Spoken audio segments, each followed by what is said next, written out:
Telephone. പോലീസിൻ പെരുമാറി പരിപാടി ആരാണ്? വിളിക്കുന്നവരുടെ പേര് പറയൂ. നല്ല പാട്ട് വെച്ചത് ആരാണ്? എന്നാ കിട്ടിയെന്ന് തല കിട്ടി എന്നാ കിട്ടിയെന്ന് മറ്റേ ഫോണി പരിപാടി വരി. ഹലോ, വിളിക്കുന്ന ആരാണ്? വിളിക്കുന്നവരുടെ പേര് പറയൂ. പെരുമാതിരി പരിപാടി ലൈവായിട്ട് നടന്നുകൊണ്ടിരിക്കുക. ആരാണ്? തള്ള എന്തൊക്കെ അങ്ങേരെന്ന് പറയാനേട്ടാ വരി വരി തള്ള ഇവരെന്തരുത്. ഹലോ, ആരാണ്? വിളിക്കുന്നവരുടെ പേര് പറയൂ പ്ലീസ്. ഹലോ ഹലോ വൈകുന്നേരം. ഹലോ, ആരാണ്? ഇത് പരിപാടി അടക്കം ആൾക്കാർ കേൾക്കുന്ന പരിപാടി. ആരാണ്? വിളിക്കുന്നവരുടെ പേര് പറയൂ. ചുമ്മാക്ക്. ഹലോ, ഇത് ആൾക്കാർ കേൾക്കുന്ന പരിപാടിയാണ്. കുറച്ചുകൂടി സഭ്യമായി സംസാരിക്കണം കേട്ടോ. എന്തരോളം വളക്കണ ഇതെന്തരത്തോട് ബുദ്ധിമുട്ടിച്ചത് എന്തരന്നെ ഞങ്ങക്ക് കുറച്ചുകൂടി മാന്യമായി സംസാരിക്കണം പറഞ്ഞു പറഞ്ഞു മനസ്സിലായില്ലേ? മൈനി എന്നെ ഇതാ തേല ഇടന്ന് വളക്കണ വളപ്പ് കണ്ടാ നിങ്ങള് വളർന്നതല്ല എന്നെ. ഹലോ, ആരാണ്? വിളിക്കുന്നവരുടെ പേര് പറയൂ. നിങ്ങളെ മൊടാല കാണിക്കല്ല. നമ്മളെ ടീമുകൾ അത്ര ഇവിടെ ഉണ്ട്. ഉറിഞ്ചിക്കുത്തറിയാം ഞങ്ങക്ക്. എന്നാ തുപ്പലോട്ടൊരു പൊട്ടടിച്ചാണ്ടല്ല. ഹലോ, ആരാണ്? വിളിക്കുന്നവരുടെ പേര് പറയൂ. നിങ്ങളാരെന്തര്? എന്റെ പേര് കോഴ്സുകൾ വിക്രമൻ. തള്ളേ നിങ്ങളെ അക്രമങ്ങളൊക്കെ നമ്മൾ അറിയാം എന്നാട്ടെ. ഹലോ, ആരാണ്? വിളിക്കുന്നവരുടെ പേര് പറയൂ പ്ലീസ്. എന്റെ ഒരു ഡക്ലാസ്. എങ്ങനെ? ഡക്ലാസ്. ഡഗ്ലസ്. വാ ഡഗ്ലസ് എവിടുന്നാ വിളിക്കുന്നത്? കളിക്കലെന്ന്. എവിടെ? കളിക്കലെന്ന്. അയ്യോ, കളിക്കലല്ല, കളിക്കാ വിള. പയ്യെന്നാണ് നമ്മളെ ടീമുകളത്രയും പറയണ കളിക്കലെന്ന് തന്നെ. ആണോ? വീട്ടിൽ ആരൊക്കെ ഉണ്ട്? എല്ലാരും ഇപ്പൊ അങ്ങോട്ട് ഉണ്ട് നീച്ചേ ഉണ്ട്. നിങ്ങൾ വന്നാലോളം പഴിഞ്ഞോളം കുടിക്കാം വരി. പഴിഞ്ഞു കുടിക്കാം? നെട്ടയില് കരുവാടൊക്കെ ഉണ്ട്. എടുത്ത് ചൂപ്പി തിന്നാം വരി. ചൂപ്പറിയാ വരിയുന്നേ. അയ്യോ, ആൾക്കാർ ജയിക്കുന്ന പരിപാടി കുറച്ച് മാന്യമായിട്ട് സംസാരിക്കണം കേട്ടോ. മാന്യമായിട്ട് തന്നെയല്ല. നിങ്ങളെ തള്ളച്ചൊന്നും വിളിച്ചില്ലല്ലേ? അടുത്ത ആളെ നിൽക്കുന്നത് സൗണ്ട് കേൾക്കുന്നല്ലോ. അത് ഞാൻ പറഞ്ഞില്ല. നമ്മളെ തെങ്ങറോളത്തെ മൈന നീക്കണത്. തെങ്ങറോളത്തെ മൈനയാണ്ട കുത്തുപോണി കരുവായിട്ടൊക്കെ വന്നത്. അവരാണോ ഒന്ന് സംസാരിക്കുന്നത്? ഞാൻ വിളിക്കാം. എന്നാ മൈന ഇന്നായി ഇങ്ങോട്ട് വരിയുന്ന തലയോട് എന്തെങ്കിലും പറയ്.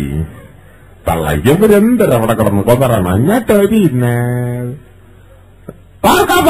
പോയി എന്നാ നിങ്ങള് പോയി തല ഉള്ളിയാടിയും പോയി. ഹലോ ഹലോ, തള്ള മൈനിക്ക് താ നീക്കം വരുത്തടക്കണേ. ഹലോ ഹലോ, നിങ്ങൾക്ക് എന്തരുന്ന നീക്കം വരുത്തടക്കണം. പോയി എന്നാ വാപ്പൊളി. ഹലോ ഡെക്ലസ്, ഇവിടെ ഇവിടെ ഇവിടെ. നിങ്ങൾ പറയും. ഡെക്ലസ് ഇവിടെ മാത്രം സംസാരിച്ചാൽ മതി കേട്ടോ. ആൾക്കാർ കേൾക്കുന്ന പരിപാടിയാ. ഈ മൈനയൊക്കെ വന്നാ വീട്ടിലുള്ള വിശേഷങ്ങളൊക്കെ ഉണ്ടോ? അനിയത്തിക്കുള്ള യാക്കോടെ ഉണ്ടാക്കാൻ നേരത്തെ വന്നത്. യാക്കോട് എന്നുവെച്ചാൽ എന്തുവാ അത്? അതളിയനെ അറിയാവൂ. ഡെക്ലസ്, ഡെക്ലസിന് കളിയുമായിട്ടൊക്കെ നല്ല ബന്ധമുണ്ടോ? അമ്മനല്ല, അവൾ അനിയത്ത് സുശീലായിട്ടില്ലുള്ള ബന്ധമുണ്ട്. അയ്യോ, ഞാൻ ഉദ്ദേശിച്ചത് കലാപരമായിട്ട് കഴിവുണ്ടോന്നാ ചോദിച്ചത്. എല്ലാം കഴിവാറുണ്ട്. അയ്യോ, അതല്ല, കഴിവുണ്ടോന്ന്. ഉണ്ടെന്ന്. ഈ സിനിമയൊക്കെ കാണാൻ പോറുണ്ടോ? അങ്ങനെയൊന്നുമില്ല. വരണ എല്ലാ സിനിമകളും കാണും. കുടുംബചിത്രമാണ് ഇഷ്ടമല്ലേ? അപ്പൊ ഈ അടുത്ത കാലത്തിന്റെ അടിപൊളി കുടുംബചിത്രം ഏതാ? ലോളം പഴയത് തന്നെ. Driving school. മുറ്റം പടമല്ലേ അമ്മണ തന്നെ. ആണോ? 9 പ്രാവശ്യം കണ്ട്. 1 പ്രാവശ്യം കണ്ടു. ഇനി കാണൂല. ഇനി കണ്ട ചത്തു എന്ന് മാമൻ വിളിച്ചു പറഞ്ഞു. അതോടെ കാണൊക്കെ നിർത്തി. ഈ ഞാൻ ജോലിക്കുന്നുണ്ട് ഡെക്ലസും ധരിക്കരുത് കേട്ടോ. പയ്യനെ അടിച്ച് വീട്ടിലാണിക്കണം. ഒന്നും ധരിച്ചില്ലെങ്കിൽ അവര് ചെറുപ്പായിട്ട് അടിച്ചു തരും. അയ്യോ, അതല്ല, തെറ്റിദ്ധരിക്കരുതെന്നാ പറഞ്ഞത്. ഞാൻ ഇവിടെ കയ്യിലുണ്ടോ ജോലിക്കട്ടെ. ഡെക്ലസിന് ലൈനൊക്കെ ഉണ്ടോ? പ്രേമം. പയ്യനെ എന്റെ ഡെക്ലസ് നാണിക്കാത്ത ധൈര്യമായിട്ട് പറഞ്ഞു ലൈനുണ്ടോ? അമ്മനെ എനിക്ക് എന്തരാവല്ലേ. എങ്ങനെ? എനിക്ക് എന്തരാവല്ല. എന്റെ ഡെക്ലസെ കേൾക്കുള്ള ഒരു ആകാംക്ഷ കൊണ്ട് ചോദിക്കുന്ന ഡെക്ലസ് ലൈനൊക്കെ ഉണ്ടോ? അപ്പ് പങ്കം തന്നെ. എന്റെ ഡെക്ലസെ നാണിക്കാതെ പറഞ്ഞ ലൈനുണ്ടോ? പയ്യനാണിച്ച് പങ്കം കാര്യങ്ങള്. അയ്യ, നാണിക്കോട് ആവശ്യമില്ല. ലൈനായിട്ട് പറഞ്ഞ ലൈനുണ്ടോ ഡെക്ലസെ? നിങ്ങൾ ആരോടെങ്കിലും പറയൂ? ആർക്കും പറയത്തില്ല. അമ്മ കൊണ്ടാണ് ഇത്. പ്രോമിസ്. അല്ല, കോൾഗേറ്റ്. ഞാൻ ആർക്കും പറയത്തില്ല. സത്യം ചെയ്തതല്ല. ഞാൻ ഒരാഴ്ച വാഹനത്തിലൂടെ ഞാൻ അടിക്കുന്നു. അയ്യോ, ഇല്ല ഇല്ല. ആരാ? ബിന്ദു. ബിന്ദു ആരാ? എന്റെ ലൈന്. ആണോ? നമ്മളെ 24 വർഷമായി നമ്മള് പ്രേമം തുടങ്ങിയിട്ട്. 24 വർഷമായി പ്രേമം തുടങ്ങിയിട്ട്. ഇന്നലെയാണ് അവൾ അറിഞ്ഞത്. അപ്പൊ ബിന്ദുവിനെ ഓണത്തിനെല്ലാം എടുത്ത് കൊടുത്തായിരുന്നു. ഓണമല്ല, ഓണത്തിന് തന്നെ പ്രേമിക്കണ പെണ്ണല്ലേ. അതുകൊണ്ട് പൈസ എല്ലാം നോക്കിയില്ല. ഒരു റിബൺ മാച്ച് കൊടുത്തു. പൈസ ഇന്ന് വരും നാളെ പോകും. എനിക്ക് വലുത് പൈസ തന്നെ. അപ്പൊ ഡഗ്ലസേ, അപ്പൊ നമ്മുടെ പരിപാടി നടക്കാം, സുരമാതിരി പരിപാടി. അപ്പൊ ഈ പരിപാടിക്ക് വേണ്ടിട്ട് ഒരു പാട്ട് പാടണം പ്ലീസ്. അയ്യോ, ഞാൻ ഇപ്പൊ പാടില്ലാത്ത. എന്താ കാര്യം? കഴിഞ്ഞ വർഷം തെങ്ങറോള ദേവീക്ഷേത്രത്തിൽ ഗാനമേളയിലൂടെ എന്റെ പാട്ട് ഉണ്ടായിരുന്നു. ദിവസം പാടി. മറ്റേ ജാസിറ്റില്ലേ, ജാസൂറ്റിയ അത് കിട്ടി ഇടുക്കി നിങ്ങളെ ഉണ്ണാക്കി ഇറക്കിയേന. എന്നാ ജാസി ഗിഫ്റ്റ്. അങ്ങനെ ലക്ഷാദി പാട്ടല്ലേ ഞാൻ കയറി പുളന്ന് പാടിയത്. പാടി. മുറ്റം കയ്യടിയായിരുന്നു. കയ്യടി കയ്യടി കയ്യടി കയ്യടി കയ്യടി. കുറച്ച് കഴിഞ്ഞപ്പോ പിന്നെ കൈകൊണ്ടാണ് കാലുകൊണ്ടാണ് എന്തരൊക്കെ പുല്ല് വാരിയിട്ട് അടിക്കാൻ എന്താ അറിയും. ഒരുപാട് കിട്ടി. പിന്നല്ലാതെ എന്തുകൂടി ഒരു പയ്യൻ വന്ന് പറയണ നീ ലക്ഷാദി പാട്ട് ഒന്നുകൂടെ പാടാന്ന്.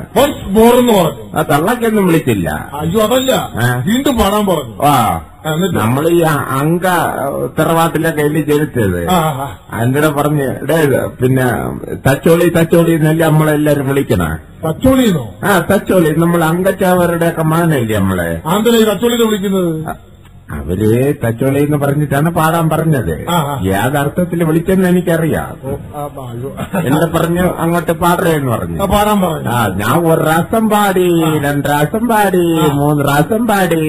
അവസാനം ഒരു നരച്ചിന് പൈലോന്ന് എന്റെ കൂടി പറയണ്, നീ പാടി ശരിയാക്കിട്ട് ഇറങ്ങി ചെയ്യാതിയെന്ന്. പാട്ട് നന്നായിരുന്നാണ്. കുറച്ച് കഴിഞ്ഞപ്പോ 3 പയ്യന്മാരൊന്നും എന്നെ മാനിയാറ്റ് തലക്കെടുത്തോണ്ടങ്ങ് പെയ്യൂട്ട് എന്നാണ് ഞാൻ വിചാരിച്ചത്. പക്ഷെ ഇടിച്ചൊന്നുമില്ല. നേരെ കൊണ്ട് ജാതിയുടെ മുമ്പ് കൊണ്ടങ്ങ് ഇരുത്തി, വിദ്യാർത്ഥിയുടെ ഫ്രണ്ടിലിരുത്തി. ഞാൻ വിചാരിച്ച് നേരിട്ട് ദർശനം കിട്ടാനായിരിക്കുമെന്ന്. അമ്മനെ കുറച്ച് കഴിഞ്ഞപ്പോ പറഞ്ഞ് 2 കൈ അങ്ങോട്ട് നീട്ടി പിടിക്കാൻ.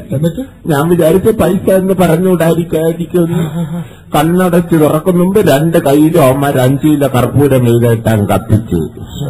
എന്നിട്ട് ജാതിയെ കൊണ്ടാണിടാൻ പറഞ്ഞു, ഇനി ആരുമില്ല നിന്നെ കണ്ടുപോലെന്ന്. അതോടെ പാട്ടൊക്കെ നിർത്തി. പക്ഷെ എന്നെ അടിച്ചമാരെല്ലാം ഞാൻ നോക്കി വെച്ചിരുന്നു. എല്ലാവരും നോട്ടോട്ട് വെച്ചിട്ടുണ്ട്. അന്ന് രാത്രി തന്നെ ഞാൻ ടീമുകളുമായിട്ട് പോയി അവന്മാരെ വീട്ടിൽ നിന്ന് വിളിച്ചിറക്കിയിട്ട് തെറ്റ് അവന്റെ ഭാഗത്തായാലും ശരി തന്നെ ഞാൻ ചെന്ന് മാപ്പ് ചോദിച്ചു. അങ്ങോട്ട് മാപ്പ് ചോദിച്ചു. എനിക്കിറങ്ങി നടക്കണ്ടേ. ഞാൻ പറഞ്ഞ അന്ന് എന്നെ അടിക്കേണ്ട കാര്യമൊന്നുമില്ല, ചെറുതായിട്ടൊന്ന് വിരട്ടി വിട്ടാ മതി, ഞാൻ വഴി പൊക്കോളാന്ന് പറഞ്ഞു. പക്ഷെ ഉഗ്രം വിറ്റെന്തിരുന്നറിയാം, ഇത്രയും പേരോട് എന്നെ അടിച്ചനൊക്കെ അമ്മേണ ഒരടി പോലും ഞാൻ പുറകോട്ട് പോയില്ല. അതെന്താ കാര്യം? മതിൽ ചേർത്ത് വെച്ച് ഇടിച്ചു കഴിഞ്ഞാൽ പിന്നെ എങ്ങനെയല്ലേ പുല്ല് പുറകോട്ട് പോന്ന്? മുൻകടത്ത് കൊടുക്കാനുള്ള സമയന്മാരെ അവന്മാര് തന്നില്ലെന്ന്. കണ്ണിച്ചോറില്ലാത്തമാര് കംപ്ലീറ്റ് ഏറില്ലല്ലേ. ഞാൻ പറഞ്ഞെന്നാ ഞാൻ നിക്കർ ഉടുപ്പ് കൊടുത്തിട്ടോട്ടെ. സമ്മതിച്ചില്ല. കൈയയച്ചപ്പോ എത്തിച്ചു പോയി. അവരൊക്കെ ഡീസന്റ് തന്നെ. അയ്യോ, മാരുതി കാറിൽ AC കാറിൽ തന്നെ എന്നെ പ്രോഗ്രാമിന് വിളിച്ചോണ്ട് പോണേ. വിളിച്ചോണ്ടു തിരിച്ചു പോയാലും തന്നെ ആംബുലൻസ് കിട്ടി വരും. എന്തായാലും വിഷമിച്ചിരിക്കും. കുറച്ച് പൊറോട്ടയും ബീഫും തരും. എന്തോ പൊറോട്ടയും ബീഫും കഴിക്കാൻ തരും അല്ലേ? അപ്പൊ എന്തായാലും വിഷമിക്കണ്ട. നമ്മുടെ പരിപാടിക്കൊണ്ടിൽ പാട്ട് പാടിയേ പറ്റൂ. അങ്ങനെയാണെങ്കിൽ ലജ്ജാതിയില്ല, ആദ്യത്തെ ഇംഗ്ലീഷ് ഒരു പാടാ. അത് മതി. ലജ്ജാമതിയുടെ ആദ്യത്തെ ഇംഗ്ലീഷ് ഒരു പാടിയാൽ മതി. അതേ വെച്ച് പാടൂ. ഞാനല്ലേ എല്ലാരും എന്നെ കൊണ്ടുപോകണം കാര്യമുള്ളായി. എന്നാ പിന്നെ അത് കേൾക്കണം നല്ല വോയിസിൽ. അതേ വോയിസിൽ നന്നായിട്ടൊന്ന് പാടി കേൾക്കട്ടെ. അതെന്തോ അത് എന്റെ വൃക്ക ശരിയാക്കിയത്. വൃക്കയല്ല, വൃക. അങ്ങനെ മാറ്റിയല്ലേ? പാടി കേട്ടോ. അതേ വെച്ച് പാടണം. അച്ഛന് അച്ഛാണ് ഡെപ്പെടുപ്പിനെ ഡിറ്റെടുപ്പിനെ എടുക്കും.